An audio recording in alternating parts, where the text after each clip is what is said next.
And wait no longer. Greatness has arrived. Welcome to the Trophy Room, a PlayStation podcast made by the players for the players. I'm your host, Joseph, aka Mr. Badbit, and it's here where me and my best friend Kyle talk about the latest, the greatest in all things PlayStation. Of course, you can listen to this show wherever you get your podcasts and on YouTube at Bad Bit Games. And if you like what you hear, you could please consider dropping us a 5-star review on iTunes, or if you really like us, you could drop us a buck over at patreon.com/badbit. So with all that said, with all that out of the way, the greatest co-host, whoever is, whoever will be, Mr. Kyle Stevenson, how are you, sir? Doing pretty good. Yeah? Pretty well? Well, I forget what grammar is. It's a pandemic. It's been like 8 months before I stepped inside of a workplace. Yeah. I don't know how to speak words. Well, real talk, right here, right now, for those of you who are sitting at home and you're like, wait, 2 podcasts in 1 week? Crazy. What is going on? It's crazy. The value. Dude, I know, right? Oh my gosh, we're doing this for free?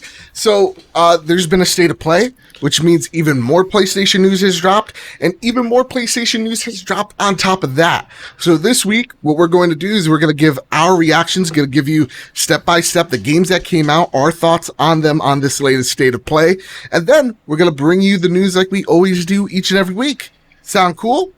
Sounds great. Sounds rad. So usually each and every week we start off by what you've been playing, right? But we got this state of play. So this week we're going to switch it up. Kyle, how are you feeling walking into this event? What were your expectations for this state of play? Because it's been a while. Yeah. Well, it feels like it's been a while, but the PS5 event thing was what, only a month ago or so? Yeah. So but yeah, days really drag on during this time. Going into this, I had my expectations set pretty decently. It certainly helped that they came out and they told us what this was going to be. Right. And no PS5 hardware news, business side pre-orders, dates, however it costs. Yeah. No PlayStation Studios stuff. It's all gonna be like third party. Look-ins at PS5 stuff that was shown at the last event and PS4 and VR stuff. So I think I was pretty good going in expecting what we saw. Yeah, I really like how PlayStation set these expectations this time around, where they were just like, listen, we're not giving you there was no tease before the show of any big developers coming in. So when they're just like, hey, this is just some PS4, PSVR games and some updates on some PS5 games, this is exactly what I was thinking of this event, where it's not going to be many huge titles, but they are going to give you updates on games that were in the press release after the PlayStation 5 reveal, but were in the show, like the Pathless. And then filling out some of the obligations that they have to games like Vader Immortal, where they have to put that game out. They said summer, and we haven't seen a trailer of it. So walking in, my expectations really ground level. And I really like that they set those expectations up. They didn't go, live gameplay of X, Y, and Z and it not be there, Aaron Greenberg. So with that, Kyle, I have a list of all the games shown off. Yeah, I see. I'm going to riddle them off here. 16, and I want to know, to be exact. First off, 16 games, 40 minutes. Pretty good. Not bad. Yeah. So let's go into each one of these games real fast right now. So let's talk about, first and foremost, Crash Bandicoot. Hell yeah. What is it? Is it About Time, right? This is the 4th game in the series. I believe that's what the subtitle is. Yeah. It's not the 4th game in the series. It is them rebooting what came after 3. Right. So they're getting rid of all the Activision only games and restarting the story. Cool. And so with the success of the Crash trilogy, I'm not the huge Crash fan. As a kid, my platformer was Mario. I know you've been a PlayStation boy all your life. Watching this game, are you excited for the things you've seen as a Crash fan? I'm very excited. The fact that there's multiple characters other than Crash. We have Coco and Dingo Dial. Yes, I think it's Dingo Dial. Who got shown off, and it looks like he plays differently and different strategies to get through the levels. I love that they showed off a mirror mode where the aesthetic, depending on what universe is in, it changes up. It could be completely white, and as you break open boxes, paint splatters everywhere, which is my favorite. Or the old school film thing where the levels are sped up and it looks like film rolling. Yeah. I think a lot of tender love and care went into this, and I think Toys for Bob's did such an amazing job with the Insane trilogy. Yeah. And seeing how you could play as well as the Spyro, because they did the Spyro one too. Yeah. Like, they deserve to do their own stories set in this world because they obviously love it. I love the costumes that you get. Yeah. I love that you can play as like Coco and all the other characters there. That's really cool. And they all have their own unique abilities. The platforming looked fun. I'm not a huge platforming person, but honest to goodness, is this a $40 game or $60? Do you know that off the top of your head? I believe it's $60. All right, because honestly, it looks good. Like this, I think that they even touched him up a little bit, and it looked fantastic on my end. So again, I'm not into platformers, but Crash, 4 looks really great. Now with that, it is $60, by the way. Let's talk about Hitman 3. You want to talk about Hitman 3? Because you were saying during the live stream, of which, gang, this episode of the Trophy Room should have said that, it's live. Mistakes happen. Guess what? That's it. Like blemishes. Hitman 3 happened, and during it, you're like, I've been thinking about going back into this game. Or trying it out. Should I experience the first 2 games in this trilogy before this one? Like, is it worth it? It got us excited for the PS5 reveal. Yeah. And then it turns out, Kyle, Hitman 3 in VR. Not just to mention that. The entire trilogy is in VR. The entire game. Like, it's like Resident Evil 7 version. You play the whole thing in VR. Hell yeah. Yeah, and I love the trailer because you're following the target into a bathroom. And you end sentence there. That's why I love the trailer. Bam. You're taking dumps together. It's great. But like, toilet humor aside, you walk in, he's staring out the window for some odd reason, and I thought you're gonna Spartan kick him out the window because Hitman's all about that insane like ways of assassination, and you just grab like the wire to strangle him, and so it looks like you control with the PSVR controllers. And I would not be shocked, Joe, if kicking him out the window is not an option. Because Hitman is, from what I've seen and I've watched plenty of Let's Plays of it, but it's all about, like, you can take him out the way you want to. If you want to go stealthy and do that way, or you want to make a noise and Spartan kick him out the 110th floor, like, you can do that. So that's awesome. Awesome that this is a cross-gen game. Awesome it's coming to PSVR. We see that a lot here, and that they're not giving up on PSVR. Very much... They're doubling down on it, and I appreciate that greatly. The next game we see is Braid, the Anniversary Edition, coming out 2021 with commentary included. They say they want to do so much commentary, it's going to make your head spin, but not so, like if you want to be a developer, like this is, they're trying to give you insight. It looked cute for me, but it's not a game for me. What about you? What were your feelings? I like how I never played the first one a whole lot or ever, really, now that I think about it. But I love the update to the visuals it did. I think it looks way better now, a lot crisper. But like, I'm not biting at the bit, chomping at the bit to play this game. Like, I'm fine. Same here. I mean, they showed the upgrades of like the 2008 to 2020 version, which is just amazing how long ago this game actually came out. But like, like it looks a lot better. It looks like it's a lot smoother as well. But yeah, at the same exact time, I'm not a Braid person or fan.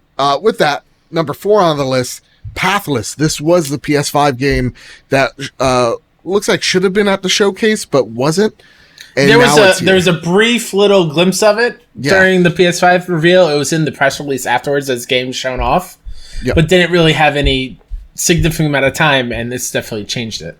Yeah, it looked really interesting. I know, if I'm not mistaken, this is an iPhone game that has been scaled up to the PlayStation 5. So you could call it a phone game all you want. It really interests me. It looks like you're traversing by shooting these charms around the world that help you navigate the world, help you sprint, and also I believe they're called talismans, I think they call them. Yes, talismans. Solve puzzles and even fight cool-looking Pokemon bosses. And you get to pet an eagle. You get to name the eagle. You get to do tricks and shit with this eagle. Not the seagull. Eagle. Yeah. Or did I say seagull? You said seagull. Would be better if it was a seagull now that I'm talking about it. Yeah, now I'm thinking about it. I said during the show, like, it gave me Shadow of the Colossus Cross Witness vibes. Just because, like, you are trying to solve puzzles based on the environment. Like, there's a moment in there where, like, the main character shot an arrow at a lantern, and it carried over across the lanterns and unlocks a charm. Yeah. Which made, I think, something upgrade with the eagle. He learned a new trick.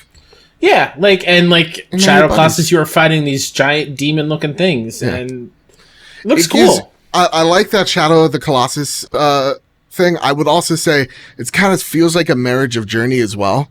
Like, aesthetically, it's giving me that vibe. Yeah, and again, it's Annapurna, Giant Squid developed, Annapurna published. So this is so far we liked Crash, we liked Hitman, we were meh on Braid, we're also on board with the Pathless. Yeah. Okay. Number 5, Spelunky 2. This comes out September 15th. Yeah. More Spelunky for any of us that are fans of it. I'm not particularly, but it looked fun and goofy enough. Like, as someone who was completely not into the Spelunky game when it came out, this actually gave me, like, maybe I should, like, that itch to maybe jump into this sequel. But it's really cool. I'm happy for fans of the first game that have been waiting forever. Yeah. To know when they can play it, because I believe this was showed off or announced, like, years ago.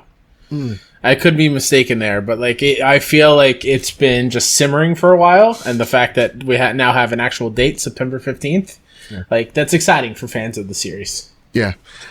So Spelunky, it's another, I think it's a meh one on our part, right? We're like, sure, yeah. Oh, really? Okay, maybe. Next on the list was something I didn't care for. I actually played this at PAX East, which is Genshin Impact. This is, I believe, a Chinese-based or Korean-based studio. Gives us very heavy Breath of the Wild vibes, mixed with, I would like to say, maybe a Dynasty Warriors-esque, like, combat. Sorta. Maybe a little bit. Game.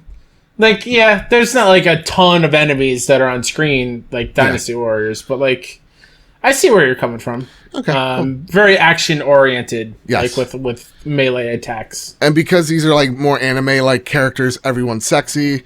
Everybody's wearing not battle attire, but somehow it works. Again, this was the pass of the show for me. Oh, yeah. One of, I think, 2 for me. Ooh, okay. Where I was like, you know what? I'm out. What about this Focus Home interactive game that we saw, Aeon Must Die? It was like a stylistic brawler. Neon-esque vibes to it. It looked pretty cool. Dug it. Yeah. I like that. It might be a weird way to say it, but I like how clean it looked. Right. Like, the animation, the character design, the world, it just looks clean. Like, I'm watching, like, old school anime or cartoons on my TV at home, like, on Saturday mornings. Like, everything looks so clean. It gave me those Saturday morning, like, maybe even like Toonami-esque vibes mixed with, like, Vanquish. Like, yes. Yes. It looked fucking dope. That was one I was definitely into. Yep. Then we have 2021. 2021. Oh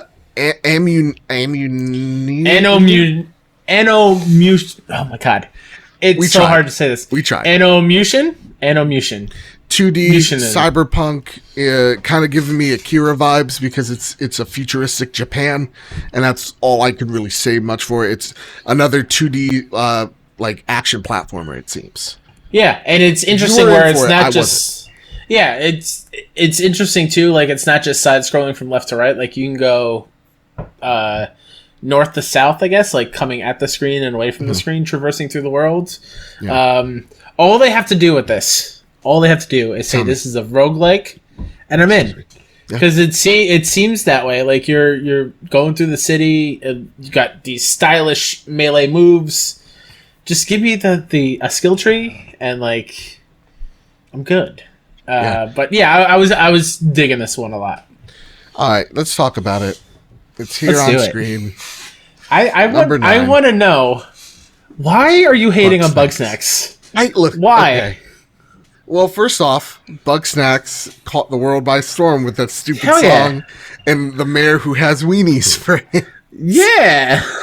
It's stupid fun. It looks cute. It's first person, and yeah, your job is to catch all these different bugs who are also snacks. And also, I got, like, you're a journalist, right? And you're going for a story, so I think there's more, like, the sinister thing that was shown at the end of the PS5 reveal, and even a little bit here at the end. It feels like you're trying to uncover this thing that happened in a world where bad things don't happen. Like, it feels like it's a happy-go-lucky place, and something real serious happened, and you have to figure out and connect the dots. So stupid. I enjoyed Bugsnax a lot. Like, I'm not going to hide that fact at all. I 100% want that to be my first platinum on PS5 because I love that so much. So obviously that was a day one in for me. That's a day one buy for sure.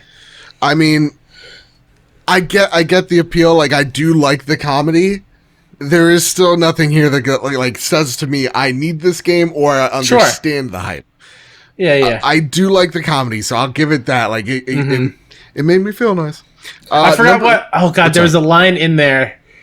He said like, "Oh, you're doing great. No one hates you yet." Yeah. Like that kind of comedy, I really, really love. Yeah, no one seems to hate you yet. That was funny as all hell. It's the delivery, and I think that's the important thing. Next is Vader Immortal. Yeah, I'm in. This came out on Oculus Quest. This, oh my god, you're throwing lightsabers. You're deflecting blasters. Listen, does this game look all in like the most impressive thing in the world? No, but you give me a lightsaber and then Emperor Lightning powers, I'm all in. And that comes out August 25th. All I need to do is, all they needed to show me really, and they did, is give me the ability to summon a lightsaber with the Force into my hand. That's all I want to do.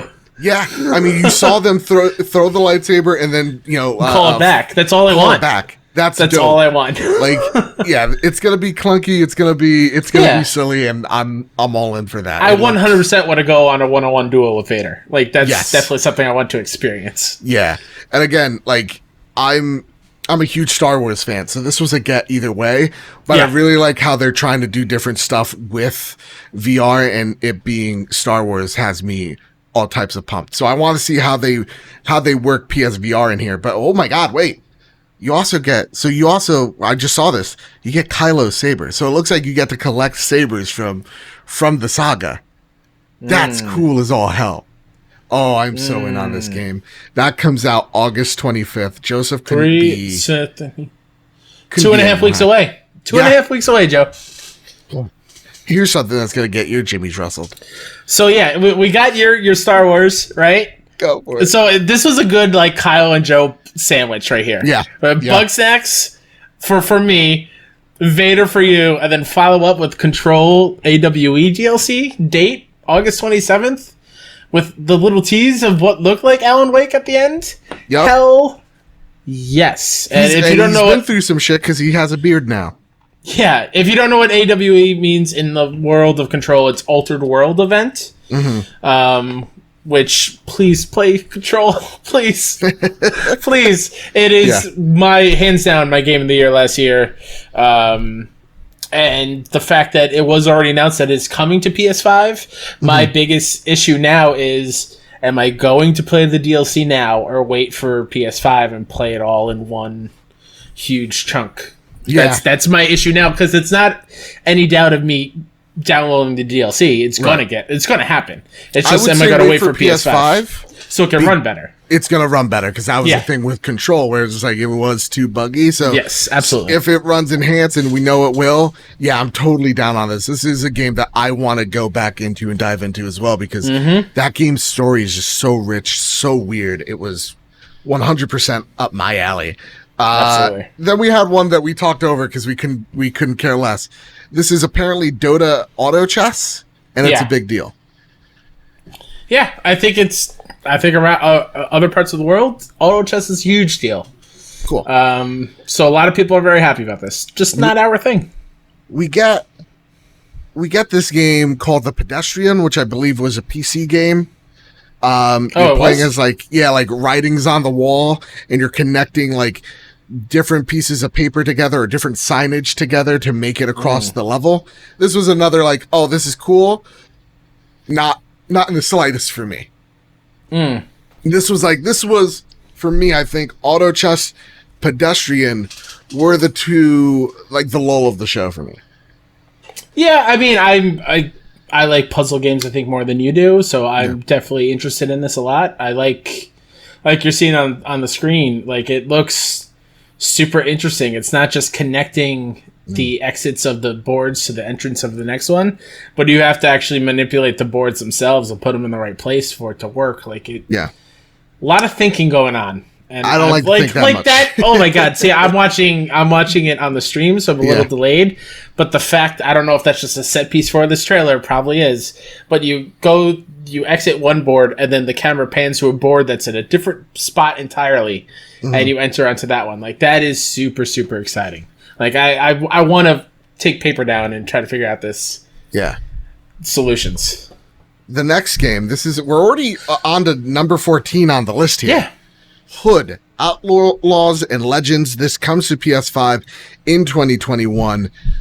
Medieval setting. It gave us, what do we say? Thief and Assassin's Creed vibes, right? Yeah, I said, like, just because I'm playing Ghost a lot, like, I get Ghost vibes. Yeah, it's very stealth-based. You're trying to get to, it looks like in the trailer at least, this chest that's locked behind a gate, and you're just brutally assassinating everybody that stands in your way. And so here's why it looks cool.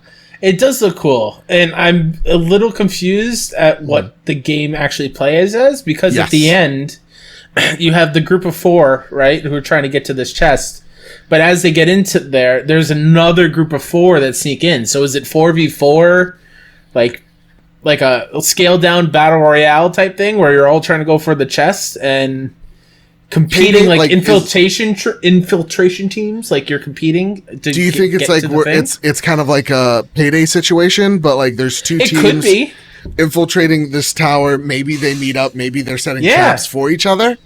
Like, I find it weird that they have that shot with like the 4 guys, and as they're walking up, there's other people already there also trying to steal the treasure.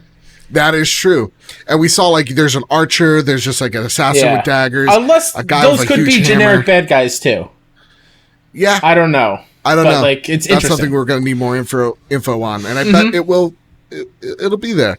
But even if that's the case, because I didn't get that from the trailer, and maybe because I was working to make sure the stream was nice and tidy, but, like, it looked really cool. This looks really fun. Yeah. This looks like a Joe Ask Joe game. It even gave me, what's the Ubisoft game? It's on the tip of my tongue. For Honor? For Honor. It gave me For Honor vibes. Thank you so much. Yeah. Then we get Temtem, which is the Pokemon clone, which apparently a lot of people really love. And seeing it here looked cool. Looks interesting. I was thinking to myself, you know, if I'm PlayStation, do I invest in this company, try to make it a console exclusive, try to make something bigger out of this because it's so Pokemon heavy? I mean, like, it's even down to, like, I think these, like, the little enemies are, like, let's be honest, Temtem, but they're Pokemon. Like, also have evolutions and shit. Like, this game does look heavily inspired by Pokemon, but also looks like it's doing it just as well. And from what I understand, Fiona in the chat is a fan. Like, the audience is there. So it's cool that this is also PS5 2021. Any thoughts on this? No, other than it's a big get to have on PS5 for what I imagine is a huge audience. It's just not us. Yeah, I mean, I might try it out. I think it's free to play on PC, but this is definitely a look and see for me. I love a good Pokemon. With that, we saw Godfall. Godfall has had, I think, a trouble go at it in terms of like getting people excited for this game. But we saw, like, I think this was like the last like 10 minutes of this show. I think it was like just dedicated, or well, how much? Let me see.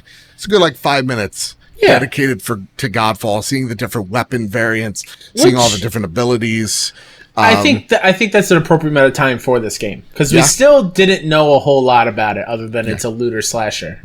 The thing I did like here is they set expectations again, going, hey, this is an old build. Hey, this is an alpha. You know, just so you know, it may not run the best. we're still working on this game, still in development.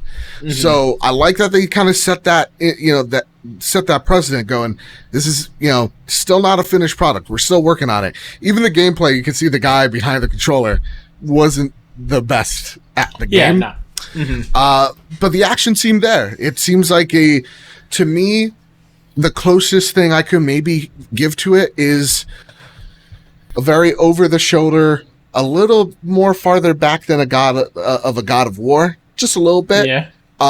With that type of action mixed with like Monster Hunter, if I'm trying to blend things again, where you get different weapons, like you get a standard a sword, you get a dual wielding sword, you get pole arm, a two-handed sword, a great sword, and a giant hammer, and each one of these weapons have different abilities.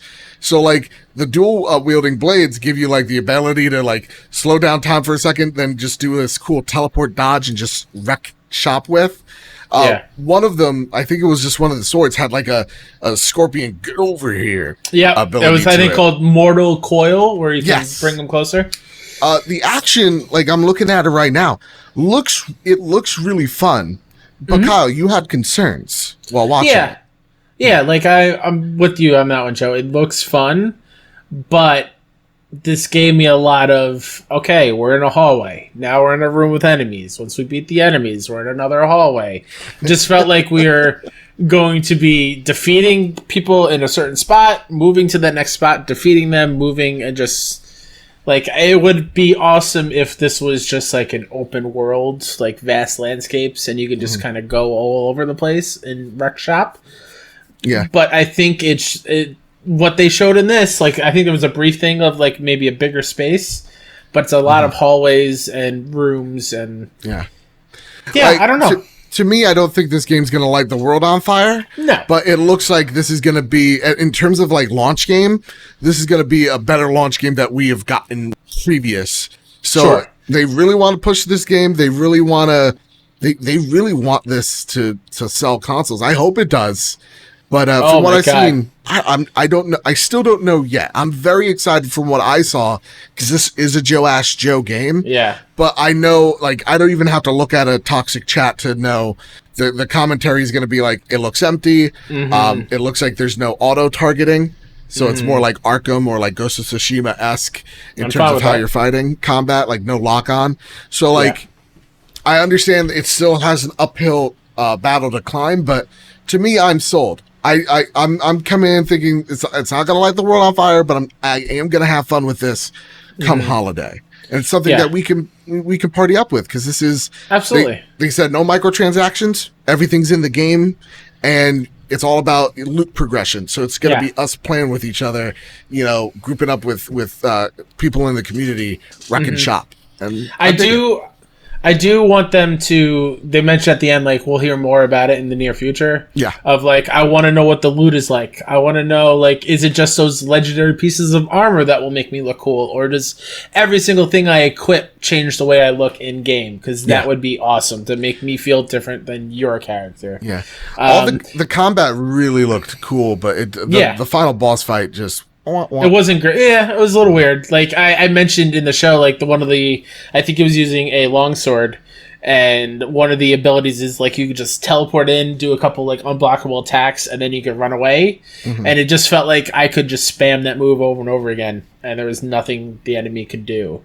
So I'm hoping there's a long cooldown on that. But like, if you're not watching live on twitch.tv/badbit, where we're doing this live. King Hollow Fred or Feed, I think, in chat Resident says, Link. Yeah. Resident Link, thank you. Huge Infinity Blade vibe as terms of the environment. I was like, that is such a great call, and it's now that you said Infinity Blade, like it matches up to my head what I was seeing. Like I couldn't put my finger on why this looks so familiar, and that's a great call. Yeah, really great call. I'm in for it. The armor looks cool. The fighting looks sick. I'm all in. And with that was the event. Over 16 games shown. We got so I'm going to run it down the list. We're just going to say yay or nay. All right? Ready? Go for it. Yep. Crash Bandicoot. Yay. Yay. Hitman 3. PSVR mode as well. Yay. We had Braid Anniversary Edition. Nay. Nay. Okay, fair. Pathless PS5. That's a yay. Mildly yay for me. All right, we're still gonna add it there. We're still gonna add it. We can add a yay there. Spelunky 2. Nay. Okay, that's a nay. So right now, 3-2 right now. Genshin Impact, that's a nay. That's a nay. We didn't have to read that. Aeon Must Die. That's a yay. That looks cool. Really cool. Anu Mutination. I tried. That's a yay for me. Okay, I'll give it a yay. Bug Snacks. That's a yay. Yeah. Vader Immortal. That's a yay. That's a yay. Control That's DLC. a yay. That's a yay. So right now we're up to 8 yays, 3 nays. Mm-hmm. All right, let's get the 4th one in there. Auto Chess. Not Nay. for us. No. The Pedestrian. That's a nay for me.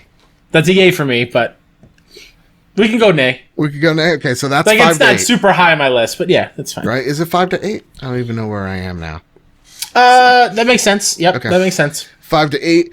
Then we have Hood, Outlaws and Legends. That's a yay from me. Looks That's a cool nay enough. for me. Okay, so we'll put it in nay. As of right now. So 6 nay, 8 8 yay. yay. All right. Temtem. Nay. Okay, 7 nay, 8 yay. Seems like this is a mixed show now that we're thinking about it. Godfall, I'm going to say yay. Oh yeah, I'm a yay too. Okay, cool. So it's 7 to 9. Yeah. So pretty good showing. Yeah, and I think when us running that down right there, Yeah. you and I both had yay nay on different games. Mm-hmm. And so like it is I had more yays than you did, which is fine. So I think, and even when we're doing yay and nays, of course, not mathematical because it's not like Spelunky. I'm like, well, yeah, but, like I need to see more, but yes. So how would you rate the show given the expectations? Because Resident Link in the chat goes, man, some people did not like this. A lot of mixed feelings, at least in like the GameSpot one, I believe he said. So yeah, that's what he was saying. What were your thoughts here? 1 to 10. Yeah. 1 to 10, I think this was a solid. I give it an 8. An 8.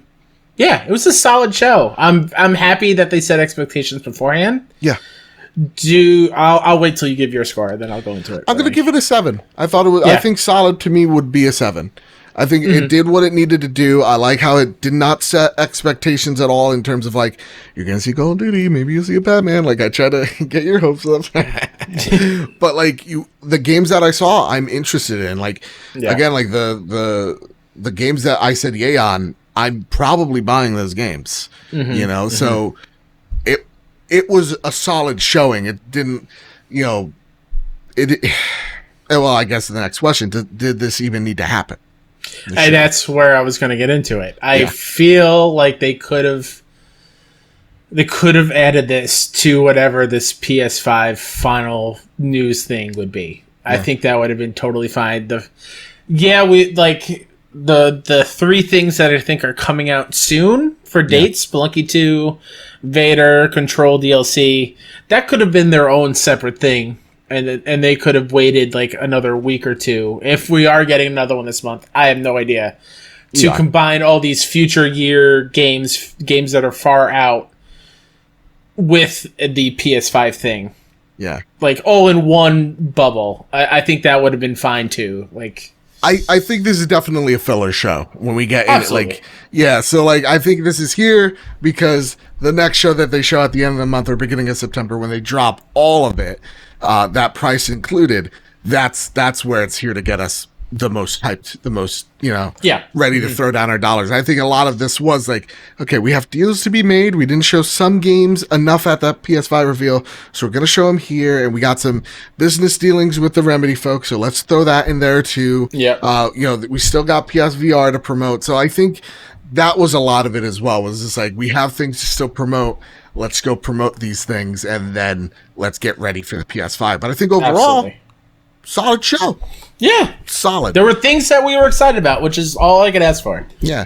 And that's so, all I can ask for. When you don't set the bar high, I'm not going to give you the largest ceiling to try to shoot for. Sure. Yeah. So, Kyle, that was the show. I enjoyed it. I'm getting a lot of those games. Well, how about? Again, how live about? show. How about It's time to square up the news? Ooh, let's do it. First, squaring up the news story comes from Jordan Serrani from IGN. And Jordan writes, PS4 sales top 112 million units. PlayStation 4 sales have surpassed 112 million units, Sony announced today, as part of its quarterly earnings report. During the first quarter of its fiscal year, April 1st to June 30th, Sony reported PS4 sales of 1.9 million units, bringing its lifetime sales total to 112.3 million. The year-over-year decrease, Sony sold 3.2 million PS4s during the same time frame in 2019, was expected considering the approaching launch of PS5. Overall revenue from Sony's Game and Network Services division was up 32% compared to the same quarter last year, thanks to strong software and subscription sales. The company sold 91 million software units during the quarter, according to its supplemental report, with 18.5 million of those being first-party titles. Sony released The Last of Us Part 2 in June, which became the fastest-selling PS4 exclusive ever by moving 4 million copies in its first 3 days. 74% of all PlayStation game sales last quarter were digital, a significant bump compared to 53% from the same period last year. Digital spending has increased across the industry through the COVID-19 pandemic, leading to record video game-related spending in the US earlier this year. Sony is well positioned to capitalize on the market shift with an all-digital PS5 option this holiday. Before we get into this, I do want to give a shout out to Rikukill 90, who says the show appealed to a pretty wide audience, which is always a good thing. I'm sorry I almost missed your comment, and I think you hit the nail on the head there. There was a little something for everybody. Absolutely. But now talking about the PS4 sales here, again, like, cool, 112 million. I'm not getting any of that money. I'm good. It's good to see that Sony is doing really well, and the PS4 in its final big year did phenomenal. Like, seeing games like, I mean, we're going to talk about Ghost in a second here, but like seeing Ghost do well, seeing Last of Us do amazing, seeing digital sales up 74%. I know you're not a digital guy, Kyle. And I know also COVID had a lot to do with that. A lot of these numbers has to deal with COVID, I feel like. Do you think in this article they do say, like, you know, this could help the adoption of digital? Do you think when the PS5 comes around that they're going to prioritize that digital box over the disc drive one? It's tough to say. I don't know if they'll... I don't even know if they've... Actually, no. I think they know which one they want to, like, showcase more. I think that is the disc drive one. Yeah. Because why not show that off first during the PS5 thing? They showed the disc one first and then made it all sneaky by having a digital thing. They could have easily swapped that if they believed digital is the way to go. I think that that very well could change over the next year or so. Yeah. But yeah, this is awesome. Digital sales up makes sense for people stuck in their home. Yeah. I think they would have even sold more PS4s this year if they weren't so dang hard to find. I mean, that goes into everyone is buying them. Yeah, I mean, that goes into my next question of, like, do you think because everybody's just buying consoles out of, you know, I mean, everywhere now, do you think this could be an indicator for Sony going, we can set the price high and I think people will buy this system anyway? I could totally see them doing that. Yeah. I hope they don't, but I can totally see them doing it. Yeah. I do think these consoles, man, I beat the drum every week. I think they're more expensive than we think. And I do think you're right, though. I think it would be foolish of Sony right now to push digital so heavy, because every time they're talking about it, like every time they're talking about the PlayStation 5 digital, they're talking about giving people options. So they're selling the PS5 digital as the options machine, not as the machine. So I do think they're going to be printing out more of the disc drive version PS5 than the discless PS5. But yeah, it's great to see that Sony's selling, and hopefully this also then indicates that next generation we're going to see both consoles, PlayStation and Xbox, really fly off the shelves, because ain't nothing nobody got to do right now. Yeah. You know? Yeah.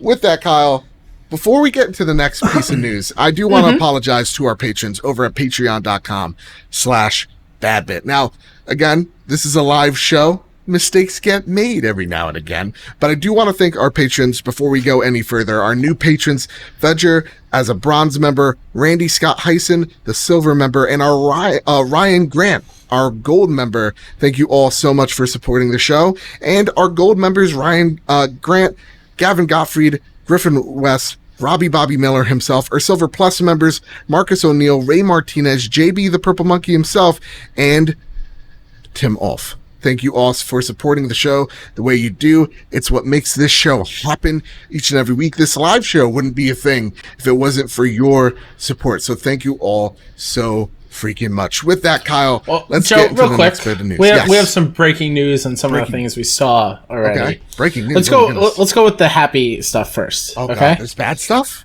Yeah. Oh no. The Hood game. Yes. Hood Outlaws and Legends. Yes. PlayStation tweeted out 7 minutes ago.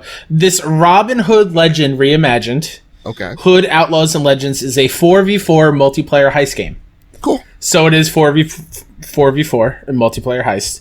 Okay. The bad news is the Aeon Must Die game. Yes. The one that we thought looked really, really cool. Yeah. According to this user on Twitter, I'm not sure where, but it could be part of the studio. They tweeted out, and Wario64 retweeted, all Aeon Must Die devs quit the studio this week due to crunch and lack of payments, and the trailer was outsourced to artists without contracts. Wow. So, yeah. It has a screenshot from a YouTube comment. And it says, I guess from somebody who was at that studio, this trailer was created with abuse, manipulation, and theft. Find out the truth about the development of this game here with a Dropbox link. People who have worked on every shot of this are no longer with the company holding IP rights. Some were not even paid for their work. The trailer has a pending conflict of IP. The real IP for the game was stolen from the creators via foul play. Final reaction of the publisher to this information remains to be seen. Oh my goodness. Oh boy.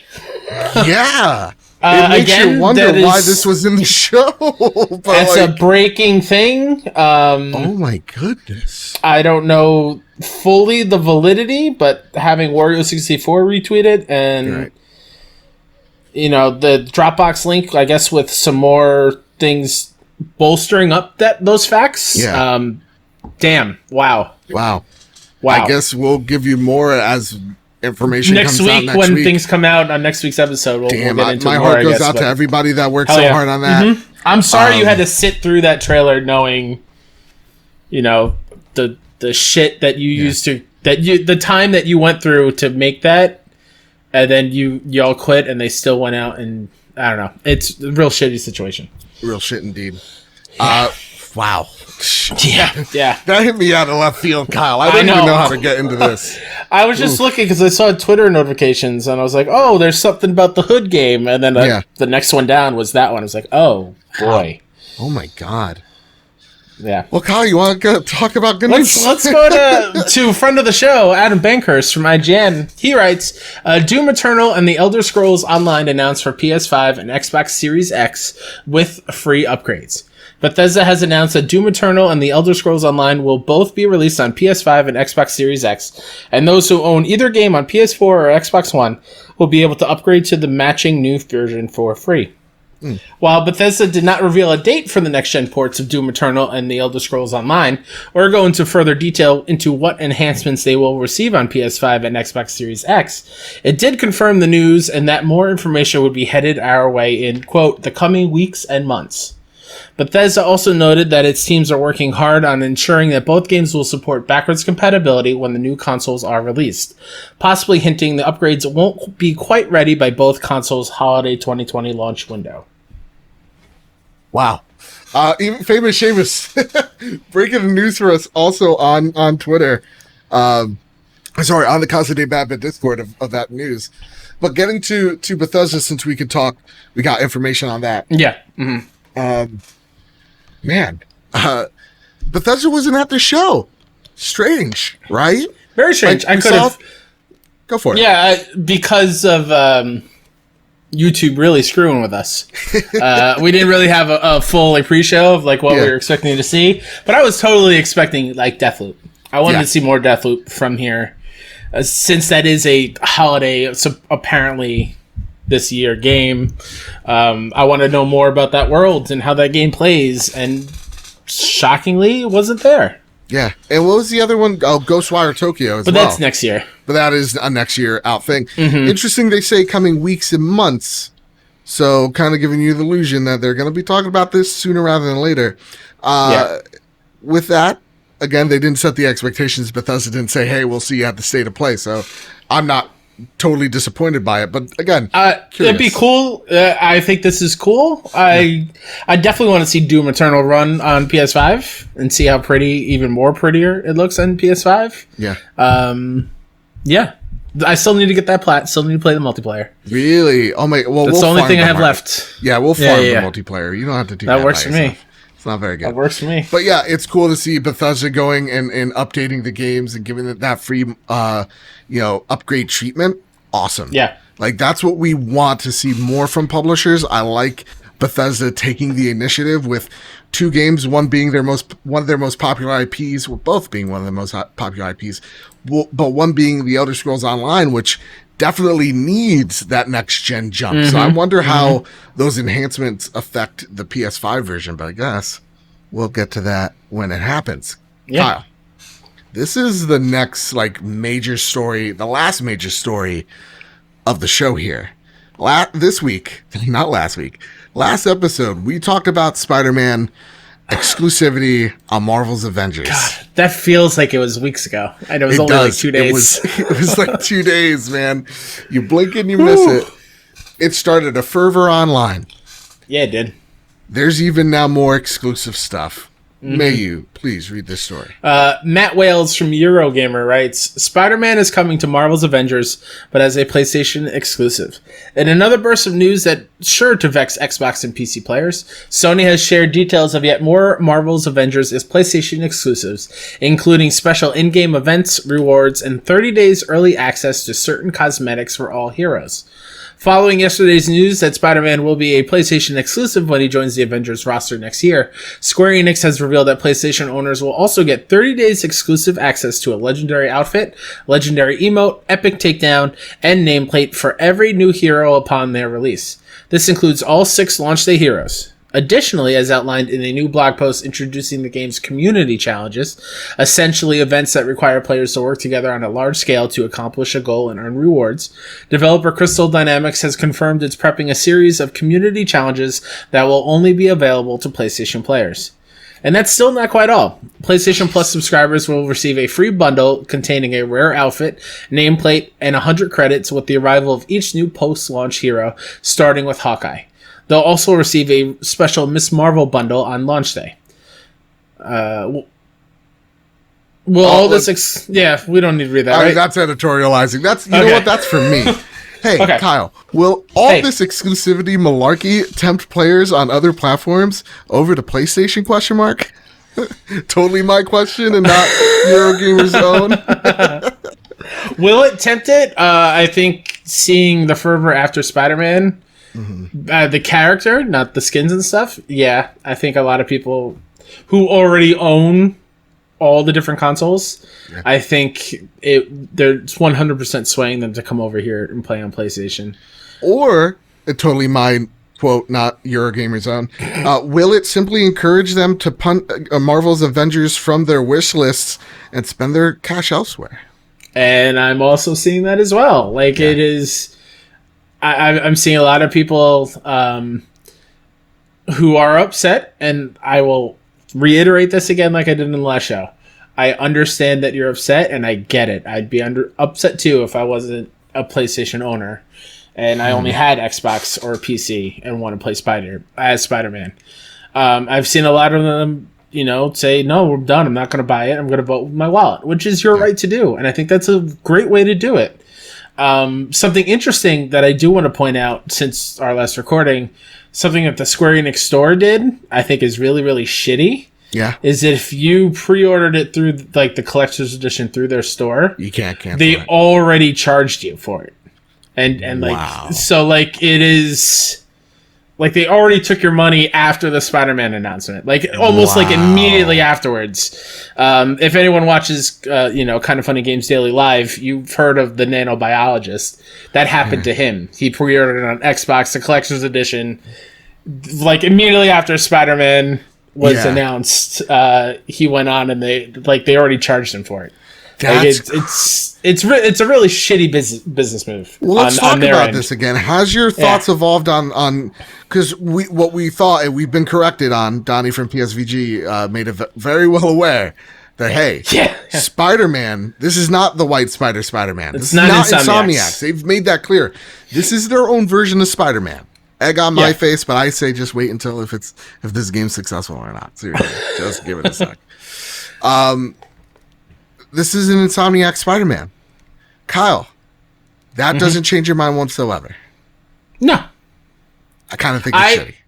I think at this point now, I said it on the show, I'm like, if this isn't Insomniac Spider-Man, okay, this is now kind of shitty. I get it. Yeah, I get it's shitty.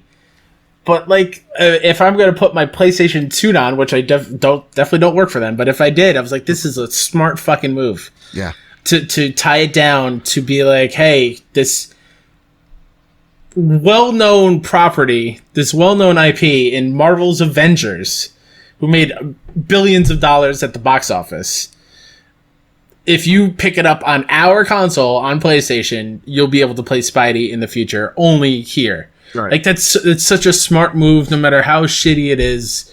And it's like I've lived through being in my 30s. I've seen the shit on both sides. Mm-hmm. So in some ways, I'm numb to it. Wrong on both sides. Both sides. I've lived through it. Like the Rise of the Tomb Raider, the Call of Duty stuff, the Destiny things. It's buying studios left and right. Like I get it. It happens everywhere. Right. It's shitty, but again, I feel like this game it's amplified because of the IP that's involved. Yeah. I think everybody who states why they are either for or against it have completely valid points. I think what you point out is like, yeah, where was the outrage when Xbox did it to Call of Duty? Right, where they had exclusive maps, exclusive content locked behind a paywall for egregious amount of times, right, or time periods. Destiny had it as well, and people kicked and screamed, but it showed. People went on PlayStation to get, the Lucky Rabbit, right? Like people went there to get Thorn. People went there to get all these, different strikes and weapons that you couldn't get anywhere else. It works. And yes, we've seen it with Xbox where they buy out an entire IP for a whole entire year. That is Tomb Raider. That is known for, its lineage on PlayStation, outright shutting the door on that. So like we could be upset about Spider-Man, but you also then have to be equally upset about just these business deals entirely with the companies that do them. Like, this is a shit move. I'm just going to say it straight up. This is a shit move. And the reason why Sony did this, or did it to this game and not Marvel Ultimate Alliance is because, well, that was just a Switch only game. This being able to be played on Xbox changes the whole thing. And so to see them go, hey, we sold 20 plus million units of Spider-Man. We want people to, when they think PlayStation, think Spider-Man, because now it's our most popular IP ever. Yeah, we'll buy out. How much money is it going to take?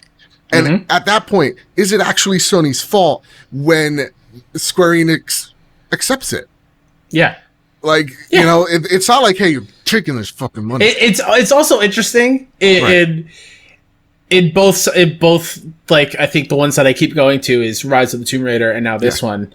Crystal Dynamics is at the center of it all. It is very interesting that Crystal Dynamics it's a Lando is solely situation. Responsible for both of those. It's like it is the scene in Empire Strikes Back where like Crystal Dynamics is Lando Calrissian and like whatever the deal is, it's Square Enix is Darth Vader going, we're altering the deal and pray we don't alter it any further.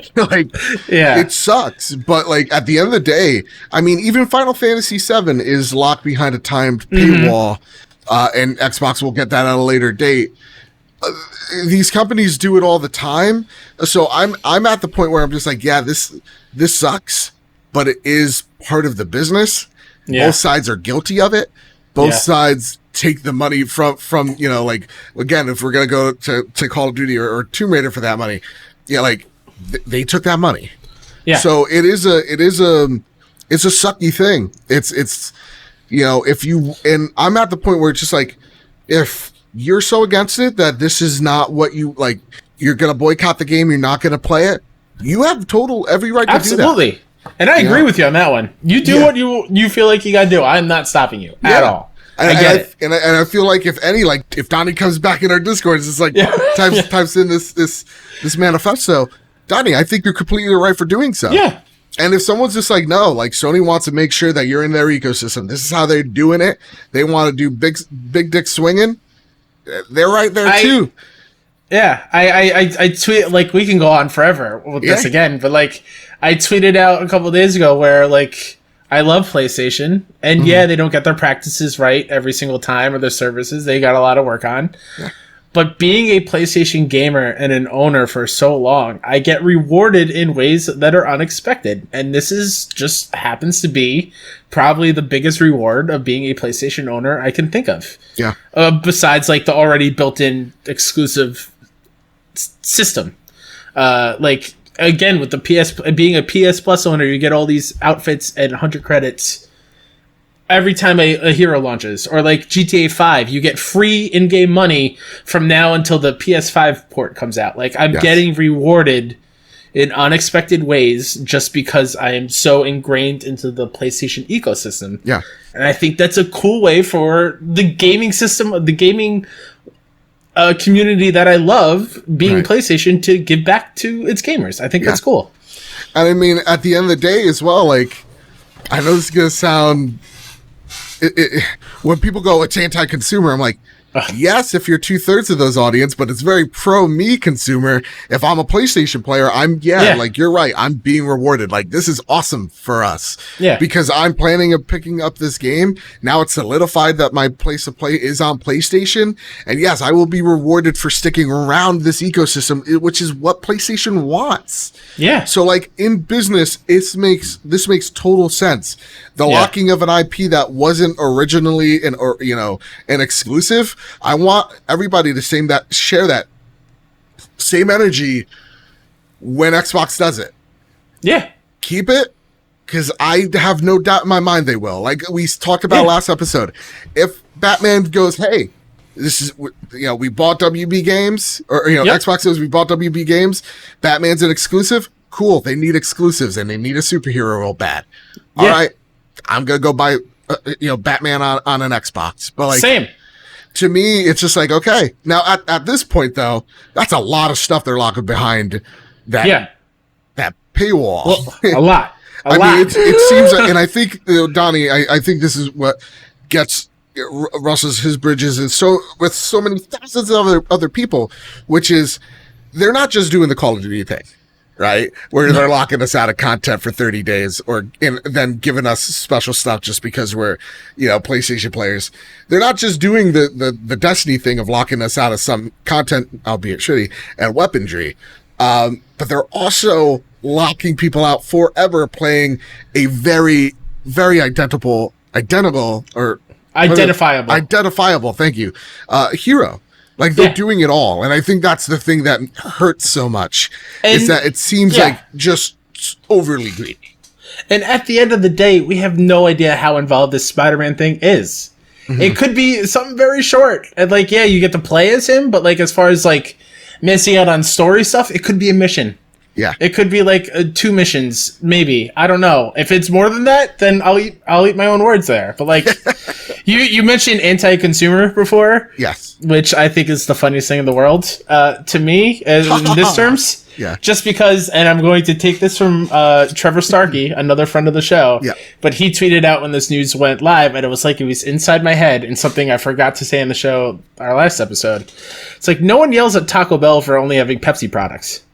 Right? These restaurants are Pepsi or Coke. They have one or the other allegiance. Mm-hmm. And no one's yelling at them you're anti-consumer because you won't let me have a Coke, or you're at a restaurant like, oh, can I have a Coke? Is Pepsi fine? Mm-hmm. Okay, yeah. What else are you gonna do? Like, that's what they have. It's based on their ecosystem. You go there for other experiences, and you get either rewarded like kind of like or going to. I mean, you can even. I mean, that's a good point, because you could go to Taco Bell and you're there because you want the Baja Blast. Right? Exactly. You can't get, I mean, you can get it in cans, but back when it first came out, like, that was the only place you get Baja Blast. Yeah. But like Baja Blast isn't Spider-Man. I agree with you, but it's just something that I thought was no, funny. I think that's a terrific point. And again, like all the points Donnie was making, were awesome, and the conversation we were having was great, because he was just like, am I just alone on this? I'm like, no, I don't think you are. I understand the frustration. I definitely do. I'm with you there. But again, I'm a white person in America now, apparently. I'm not affected by this.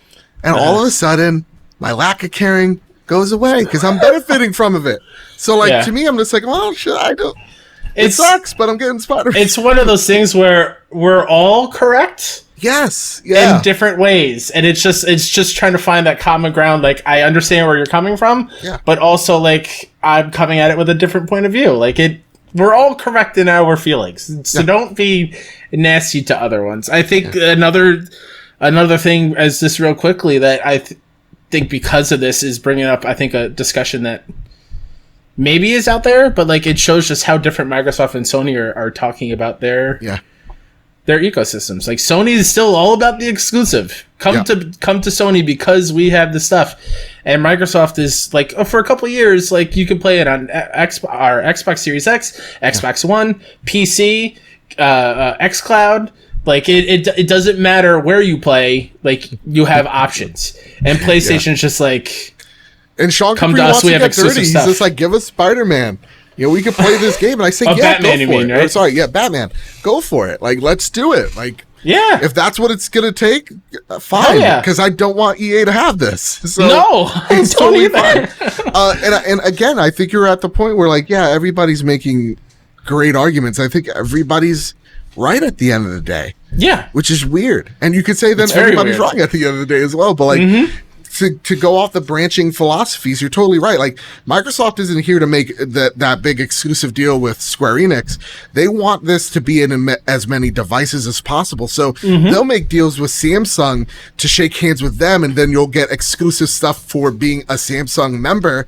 That doesn't make it anti-consumer if I'm an Apple fan, which I've gotten dicked over by Game Pass. That's something I've also seen last day, where like I've seen people like, oh, guess I'm going to Android now. Yeah. Like, it's crazy. Thinking about it. I'm thinking about it, and I'm not waving the flag of anti-consumerism because I know it's Apple's fault. But also, I'm not waving the anti-consumerism flag because they made a special deal with Samsung where they get like DLC or stuff for free. So like, I'm still gonna probably get a Pixel phone, but I'm not overly upset about it. So again, I think it goes to show the different tactics that both of these companies are using to broaden their player base. And Sean Capri, if you can answer me this, what's truly anti-consumer? Buying out Spider-Man or taking away the option of paying $60 a year for Xbox Live to only try to force people to buy into Xbox Game Pass at $15 a month because you want to kill that Xbox Live service by migrating them over to your Game Pass service? Isn't that anti-consumer?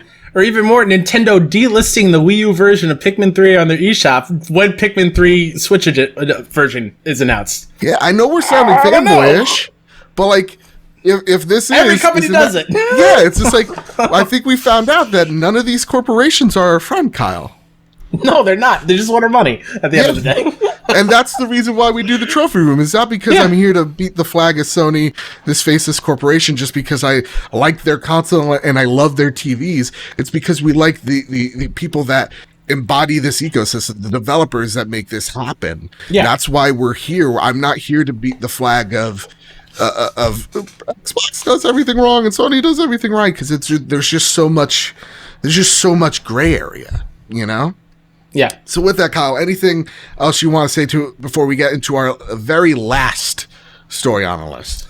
No, I want people, I'm not saying anyone here is doing it, but I definitely see it online. Don't yell at each other about this. Like, we circled it before. Everyone is right in this conversation. Be kind to one another. Video games are still awesome. Yeah. Like, and I think we can come at a middle ground where we understand where we're coming from. Just listen.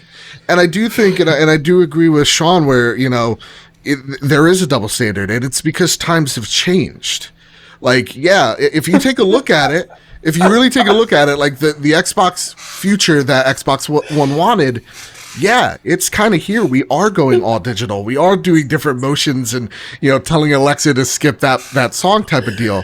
But it was trying to force that way too much so fast that people didn't like the removal of choices. And so I don't think that this is the worst thing in the world, because they're all doing it. Just PlayStation, I think, just did it too hard, to be completely honest with you. I'm sorry for laughing during that, but like Sean and Tim Broski yelling, I say by yelling for Twitch strats. This is my inside voice. Yeah. Like I that was funny. That's why I was giggling. Also, Sean Capri, it is possible to play PlayStation without internet, because when my internet died, I was playing Ghost of Tsushima. So all you have to do is not accept the update, and you're playing that game. Yep. Check. Fucking mate. I do it all the time. Yeah. Can you play a Game Pass without an internet connection? Checkmate, Sean. Coming at you here. All right. Aim high, Willis. Aim high. Go watch the Xbox Drive. They're fantastic. Yes. Absolutely. With that, let's get the fanboy flags down for a sec. Let's talk one more bit of news. That is Ghost of Tsushima. Yeah. This comes from another friend of the show, Benji Sales on Twitter. Go give him a follow. He's excellent. Ghost of Tsushima is #1 on the UK sales chart for 3 weeks in a row. I'm triggering Sean on purpose. He's yelling in the chat. Like, I know. All in caps. I can't see you, Sean. I'm doing a show right now, Sean. Ghost of Tsushima takes the #1 spot in both the United States and Europe. Last of Us Part 2 is #5 in the US and #10 in Europe in its second month. Cuphead, with only 4 days of tracking, makes top 20 in the US at #17. Iron Man VR, the #1 VR seller in US and #2 in Europe. And the top 5 in the UK sales charts is Ghost of Tsushima, Animal Crossing New Horizons, Destroy All Humans, Mario Kart 8 Deluxe, and F1 2020. Sean Capri, I'll be playing Halo with you. Don't worry about it, buddy. We'll squad. Listen, I've never played Halo before. Let me know. I'll play Halo. It's gonna be that's nuts. Yeah. Anyway, every time you say it, I'm like, I don't believe you. Wow, Ghost of Tsushima's doing amazingly well, man. #1, 3 weeks in a row. Even in Japan, it's about to outsell Spider-Man.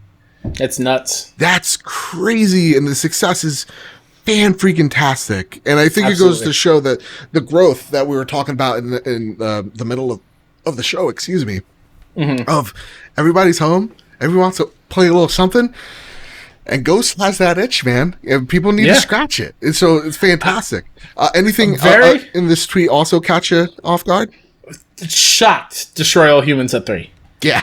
Shocked. No, I'm not saying it's a bad game at all, but I do not think that many people love Destroy All Humans. Yeah. I'm sorry, Mike. Mike Towndrow, part of Kinda NYC with me, loves Crypto and Destroy All Humans, but I did not see it coming in at 3. Yeah. Animal Crossing still a huge juggernaut, which is insane. Mario Kart 8 being up there. Well, you know what they say about Animal Crossing New Horizons? What do they say? What's a god to a king to a god? What's a god to Tom Nook? I don't know. That's a Yeezy line for the kids. Oh, okay. It was from Watch the Throne. Maybe you need to watch it. I'm surprised that out of this tweet, Cuphead, with only 4 days of tracking, makes the top 20 in the US at #17. 4 days. Yeah. Playing it on my PS4. Shout out to Pop Agenda and MDHR for sending us out that code. I'm so in love with this game, and it's so infuriating, but like beautiful. And so it's just like, I'm like, there's times where I'm just like, oh, fuck this game, fuck it, but it's so beautiful. Jesus. I'm fighting this like dragon, and he's just kicking my ass. It's just so much fun. And I'm so happy to see that massive success for them. Happy to see Last of Us, number 5 in US and 10 in Europe in its second month, still tracking strong, even though everybody apparently hates it, right? Not us. Yeah. And Ghost of Tsushima doing fan-freaking-tastic. With that, Kyle, you have one last thing here? You're trying to sneak this in? Yeah, try to sneak it in. All right. I mentioned it during the live show. I think Sean in chat was saying, like, oh, shocked that there's no Call of Duty. Yeah. From a verified Twitter account called Call of Duty News at Charlie Intel on Twitter, posted a picture of a box a big crate with the lock on it from Activision, and the note says, "Do not open this crate until August 10th, which is Monday, at 12 p.m. Eastern." So Call of Duty announcement, I guess officially, I put in quotes because Doritos beat him to the punch. Announcement soon. So by the next episode of the Trophy Room, we'll know officially what Call of Duty is this year. Do you think it's that Cool Ranch leak and that it is the Cold War? Yeah. I feel like it. Yeah. I want a goddamn random box one day. That I need it right? Because looking at it, it looks like something I gotta pry open. I'm on board for that. They put a lock on it, like anyone's gonna stop it. Yeah. People, if they really wanted to, from busting this thing open. Apparently, also in the replies, it says there's a letter that came with the box that you have to send a text to a number on Monday to get a code to unlock the box. If you want to do it that way. Dude, people are gonna open this. They're gonna find a way. What if it is Pandora's box, though? You open it and it just blows up like we told you. No, it's like an omnipotent voice. It's like an evil genie pops up. It's like, we told you not to open this. We are forever. We are immortal. I'm like, whoa, what, Satan? I thought you were a genie. Kinda, sorta. This is my part-time gig. Yeah. I work 2 jobs to support my devil family. Gotta put food on the table somehow. Anyway, I would really love it if they open it up and it is just bags of Doritos with the logo on. Dude, I guarantee you, there's Mountain Dew in there, and there's Doritos, and it's a stupid flavor, and then double XP on opening weekend, launch weekend, whatever. Just give you a gun. But it shoots the Dorito dust. It's a Dorito dust gun. It's oh, okay. And on the notes, it's it's 2020. Gotta be prepared. What are we gonna do with this? Ooh, ooh, ooh. Yeah, and it talks. It's a talking. Squeeze me. Anyway. Oh no, it's evil. Oh. That one's also possessed. Kyle. Yeah. What a fun episode. This was a long one, but man, so much fun. We covered, the state of play, which we thought was solid. It was a good show. We covered so much. Again, big shout out to our patrons. I want to thank everybody who's in the live chat right now or who drop it by. Thank you all so freaking much. Even you, Sean Capri, out there. Thank you so freaking much. Joe, man. Should we tell the people in the live chat and on the podcast? Yeah. I mean, granted, you probably won't know this if you're listening to it later, but what's happening tonight?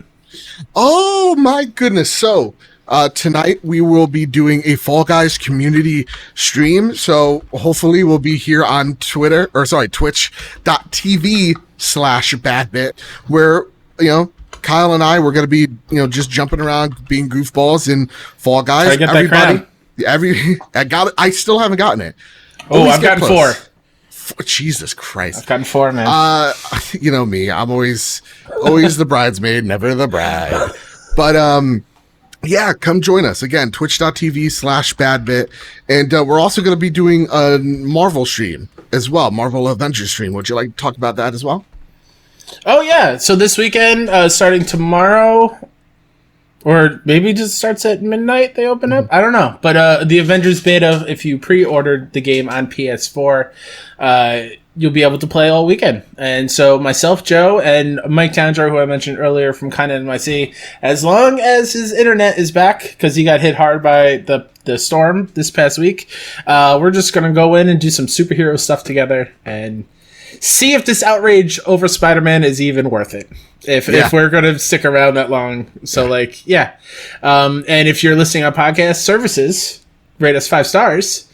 and leave us a review and tweet it at us that we're trying to get to 100. Once we hit 100, your first PS5 game will be on us if you win. Right. So make sure you go do that. That's what I just threw out in the Twitch chat. Look at us.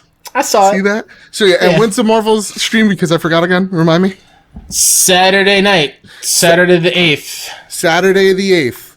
We'll follow Mr. Badbit, Who Dat Ninja 73 to find out details. Follow PS Trophy Room, get more details. We want people to drop in and out with us. I'm really excited for this game. I might even stream a little bit just to get ready for it on Friday. So again, come with us on Saturday. And last but not least, yes, please rate us 5 stars on Apple Podcasts. Get a chance to win your first PS5 game on us. Only a 5-star review. No force. That hurts us. It really does. So please don't do that. Please 5 stars. Okay, helps us out. Thank you.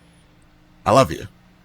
And Kyle, you wanna pimp out your stuff? I almost forgot that. Yeah, Who Dat Ninja 73 as always on PSN as well. Some of those friend requests. I just got a bunch of you that sent me friend requests on PlayStation with lovely messages. Thank you so much. It means the world to me that you enjoy listening to the show. Yeah. And then hit up kindaNYC.com to find all the other stuff I do over there. Yeah. And you can find me over at Badbit Games, where we talk about the latest and greatest in all things game news, reviews, unboxings. That's where you could get the video version of this show, if YouTube will allow me that. At the very least, YouTube, that's all you can do for me. And you can follow the show here as I become petty, the Trophy Room, on Badbit Games on YouTube, on Apple Podcasts, on Spotify, on Google Play, wherever you get your podcasts, you can find the Trophy Room there. So with all that said, and with all that out of the way, everybody, keep hunting and keep playing PlayStation. Love you all. Thank you all, everybody, for coming out, watching us live or not. Definitely means the world to us. See you next week.